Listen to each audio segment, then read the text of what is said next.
I was glad when they said it to me. Let us have what? Good talk. Good talk. Today is good talk, and on this episode, we're going to be talking about the power of letting go. There are some things in your life. There are some people in your life. There are some places in your life. There are some addictions in your life that you just need to what? Let go. I saw a poster or something like that, and it was so powerful. It said that we do more damage holding on rather than letting go. And if you ever played tug of war, did y'all play that in elementary school on field day? And yes. I was in the back of the line because I was the strongest. You feel me? What you laughing at, Paris? I don't see nothing, but I was the strongest.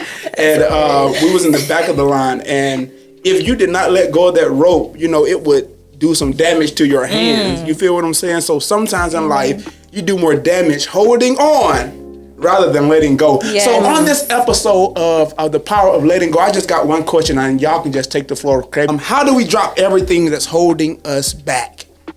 Let's go. Well, I guess I'll start with that. You have to ask yourself, is it worth holding on to? You have to start practicing better habits that separate you from those toxic things that no longer serve you. Just asking yourself, like, say for instance, if you're holding on to a group of friends that's holding you back, like you see these group of friends and you're saying, well, God, I can't relate to them anymore. I feel like the season that I'm stepping into is different from the people that surrounded around you. So prayer, number one, you know, God, help me change my surroundings, Lord God. Remove me from anything that doesn't serve me anymore. I think it's just all about developing those positive habits that's going to pull you and separate you away from what's holding you. I like that. That's good. I think first you have to realize what is holding you back. Recognize what is holding you back. And of course, pray about it. And yeah, you pretty much said everything. Like, piggyback on what she said, like, you have to question yourself about, are they adding value to your life? Are they helping you in a positive way? And most importantly, are they bettering your relationship with God, or are they taking you away from it? Because if they are not, like, helping you with your relationship with God, your walk with God, you're only going to go downhill from there. So yeah, that's deep. They should definitely be pushing you in your walk with God. And honestly, you should be even influencing them to where their relationship with God should be better too. Yeah. What makes you say in your mind, okay, I have to let this go? Is it because sometimes I hate that, but I mean, we're Christians, and I mean, we're human, we do this. We wait until we get ourselves into the most mess to say, now it's time for me to let go. When you know God already told you 3 months ago to let it go. So why is it that we stay so long, and then when tragedy happens, now all of a sudden it's time to let it go? Are we comfortable? Are we content? Like, I just got tired. Like, I got to a point to where I was so tired where I lost myself. Like, wow.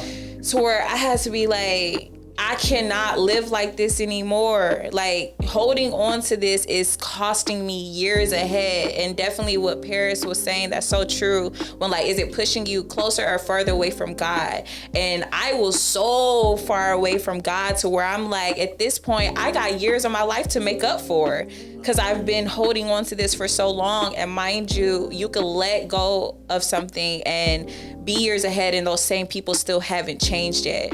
So definitely when God speaks to you and it's time to let go. And I think some people are afraid to let go because, like, even with relationships, like, some people are afraid to start over. Like, God, I don't want to start over again. Like, I'll never meet someone, or I'll never be around a certain type of group of friends, or, like, you know, getting out of that shell. Like, letting go is very uncomfortable because you're almost moving on to something that you don't even know what it's going to look like, you know? Like, if I let go, what if I'm by myself for the next 3 or 4 years, or whatever the case may be? So I think that's when it just goes to developing, you know, trust and faith and things like that. But asking yourself, like, holding on, is it hurting you more to hold on or hurting you more to let it go? And the ultimate answer is letting go will set you free. That's good. Because you don't want to be bounded. My breaking point is when you start to mess up my peace. And when I'm around you, I do not have peace, then that means, nah, you got to go. Like she said, the relationship that I was in, I was worrying about who he was texting. I know he was texting other people and stuff like that. But once I don't have peace to know that, okay, you just for me, or you understand what I'm saying. But if I don't have peace around you, then I'ma just leave it where it's at, just period. I think that's for the breaking point for me. Definitely in the relationship that I was in. But yeah. The breaking point for me, I would say, is when it started affecting my everyday life. It started affecting the relationship with my family, with my friends, people who had good intentions in my life. And as soon as I got with that person, it all went away or it went down. And I really had to talk to myself and realize, do you really want to be stuck somewhere where you're never going to be happy and you're not growing, or do you want to let that go so God can really bless your life and you can grow and be the person you're supposed to be and called to be? So I had to wake up and snap out of it and really discipline myself to say, yeah, you got to stop and let it go. I like that. Deonica, you said something. You said, one of you said it, letting go is blind sometimes. I think that is so true, because you don't know what's the next step. Like, Lord, if I let this go, what's next for me? But I think Amira said you have to just make sure that you have faith and really trust. Like, we have faith. You know what I'm saying? Like, we trust. So if I let this go, God, I know there has to be something better for me because I serve you. Yes. You know what I'm saying? Like, we walk in fear so much and we're not even knowing it. Like, it's fear. No, let me let this go. And God, you may have to help me to let it go, because in reality, I don't want to let it go. But if you help me let it go, I know there's something better for me.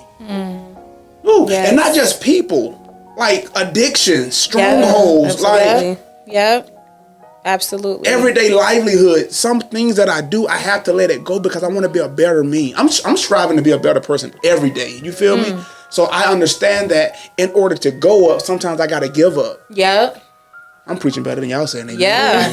No, you're preaching on that one. I agree with that. Even when it just comes to purpose, like, I have a lot of talents, but when God placed me in ministry, I had to let go of all the talents I once know, because when I was deep into all of my talents, I was too busy trying to develop my own purpose, and it kept leading back to like square one. Like, okay, I want you in ministry. Like, you can't, basically when God calls you to something, like, you have to be able to let go of everything that you know and move with him, because his steps and your steps are two different kind of steps.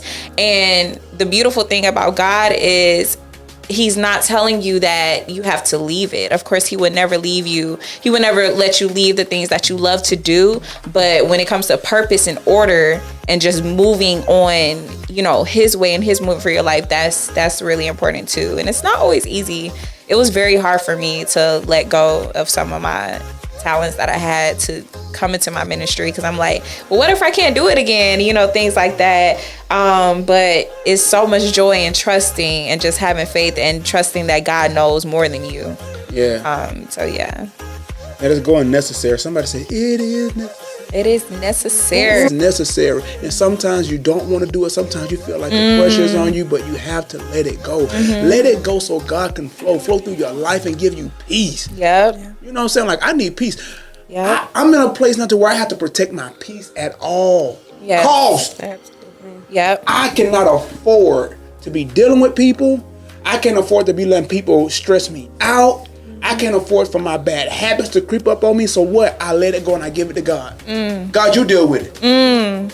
And God talks about, we're going to back it up with some scripture. Ecclesiastes chapter 3 verse 6. There's a time to search, a time to give up, a time to keep, and a time to throw away. Yeah. So God already knows that you're going to face stumbles in your life where you're going to win, you're going to lose, you're going to keep, you're going to give away. That's the journey of life. You have to grow. In order to truly grow, you have to shed. So in order to truly grasp onto something new, you may have to release something else. So Isaiah chapter 43, verse 18 and 19, forget the former things, do not dwell on the past. So dwelling in the past is, you can't give God that peace to open new doors for you and open new things if you're too busy holding on to what you left behind. That's real good. Let it go so God can flow. Listen, we thank you all for joining us on this episode of Good Talks. I was glad when they said unto me, let us have what? Good talk. Until next time, God bless you all, and we'll see you again. Let's go.